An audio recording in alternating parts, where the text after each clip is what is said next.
In this video, I'm going to give advice on how to write Old English using runes. Of course, you're probably not going to be trying to write Old English straight from memory to runes. So in this video, I'm going to mostly be talking about transliteration. So one of the first things to do is to decide if you're using calc and gar.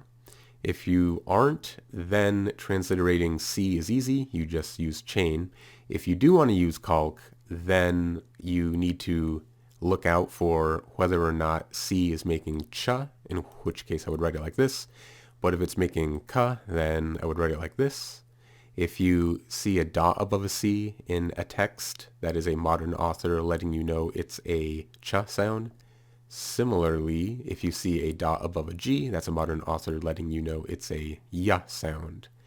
So if you are using gar and you decide to add it to your runic inventory, then my advice would be to use gar always for the g sound, and then to use ᚷᚖᛒᛒᛁᚪᚦ always for the y sound. But if you're not using gar, then I would use ᚷᚒᛒ for the g sound and the y sound, and then to use yar if ever, then only behind vowels which ᚷᚒᛒ doesn't make a y sound behind. You can always transcribe h as heil, but you can optionally transcribe it as ich in certain situations, like when h is making the kind of ch sound in the word dwerg, or when h is making the kind of sound like in the word nicht. So basically, this can be the allophonic sound that h sometimes makes when not at the beginning of a word. You would never want to use ich for the beginning h, like in the word hund.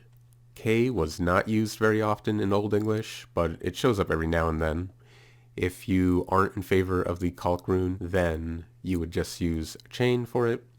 But if you are using calc, then I would always use calc for it because K never makes a ch sound. You might think that you can always transcribe the Latin win, or W if you'd rather think of it, as a runic win, but I think the evidence shows that they didn't like writing the runic win in the middle or end of syllables, and that they instead preferred to use ur in those positions. So here is what I'm talking about. In the word soul, here and here, they write the word with an ur, whereas in the Old English Latin alphabet, they would prefer to write the word soul with a Latin win in that position. Over here, you can see what is believed to be a name, and this is how the writer of this article chose to write that name using the Old English Latin alphabet, but on the inscription itself, the carver chose to use an ur at the end in the position where you would normally expect a win, at least in the Latin alphabet. I did notice in this inscription, it looks like there could be an ash-win combination here, so it looks like maybe the win is at the end of a syllable, but I think it's also possible that the win belongs to the preceding runes, because WL was a combination in Old English, and there even is an Old English word spelled like this, so that could easily be this word here. Maybe this is just a dialectal version of this word here. I would like to see a professional runologist come up with an attempted translation of this here, or at least to put the most likely gaps between the words, because then I would feel better about making a ruling on whether or not this win here is at the end or beginning of a word. I noticed I didn't cover that up afterwards. Okay, moving on.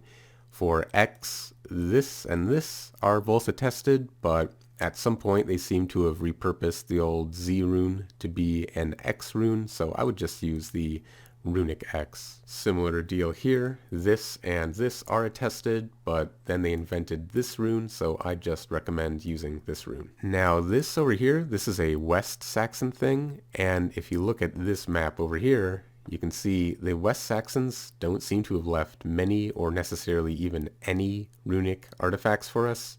These guys here and here are said to be Utes, and then all of these guys, like over here, are angles or angles. So there's not really a strong West Saxon runic tradition to draw from, and this isn't attested.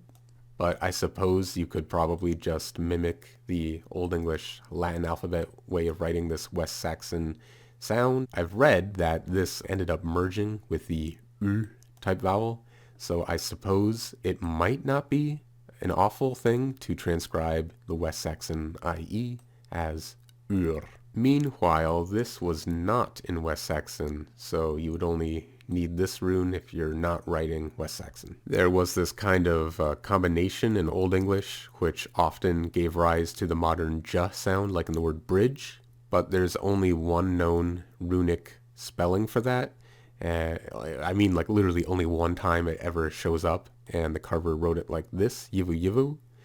Although I wonder if it would be anachronistic to use this spelling and then to use gar elsewhere, because I believe the reason why the spelling arose is because at least one of these G's is pronounced like a g, and so it might be strange not to write that with gar. There is a known case where the word ring is written out ring with this segment here, nead yivu, but the ᚷᛖᛒᛒᛁ᚞ᚪᚦ cross uses the ing rune, which makes perfect sense because as far as we can tell, this rune made ing, so why wouldn't you use it for that? This here is not attested for the ska sound, but I don't see why an Anglo-Saxon who is familiar with calc wouldn't write that combination out if for some reason they needed to. Whatever the case, this would be sh, and it could also be ska, but I would only use it for ska if I weren't also using calc elsewhere. I'm going to wrap up by giving advice on what not to do. I would not transliterate st as stan. I know throughout the video I've been saying to use runes when they're available, but in this case stan is a manuscript only rune, so for all we know it was invented by some bored monk and no one actually used it. So it would be kind of silly to treat it as a standard rune. Likewise, there's this other manuscript-only rune called ior, which takes on the shape yar normally does. In manuscripts, they like to write yar like this for some reason, and then they will sometimes propose this as a different rune.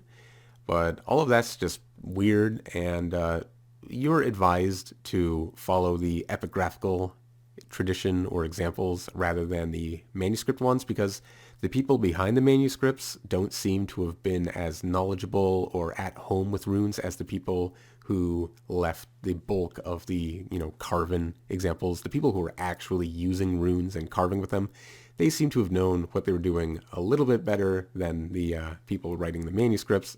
So you're not advised to follow a manuscript spelling convention if it's at odds with the actual written examples. I would not transcribe eo as ich. All of that seems to come from a single manuscript.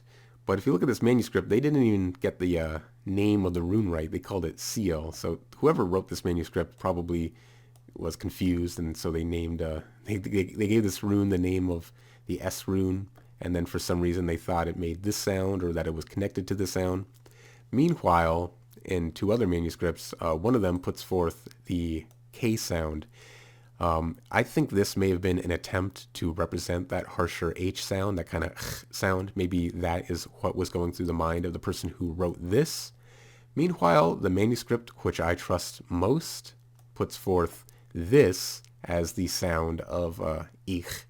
And this is what we actually find in written examples. So this is the manuscript I trust most, and it does not put forth eo. This is the only example of eo being put forth. And then meanwhile, when you find the diphthong in actual inscriptions, they write it out with an ech and an os. So this is eoch and this is eo.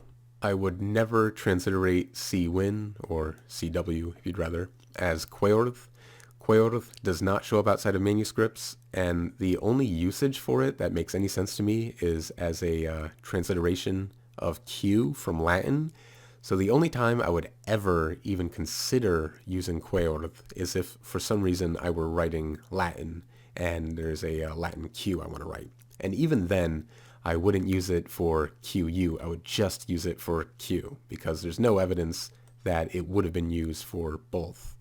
The manuscripts only link it to Q. They don't link it to QU. There's no reason to think it would be a qua segment. And by the way, the equivalent of CW is written on the ᚷᛖᛒᛒᛁ᚞ᚪᚦ cross with calc win. So that is the attested way of writing the qu segment. Lastly is this shape. It shows up twice, both times on the Roswell cross, and I suspect it's a mistake. Whatever the case, we don't know what the thinking behind it was, if there was any. So there's not really any set of rules you could follow for using it. I just wouldn't use it at all.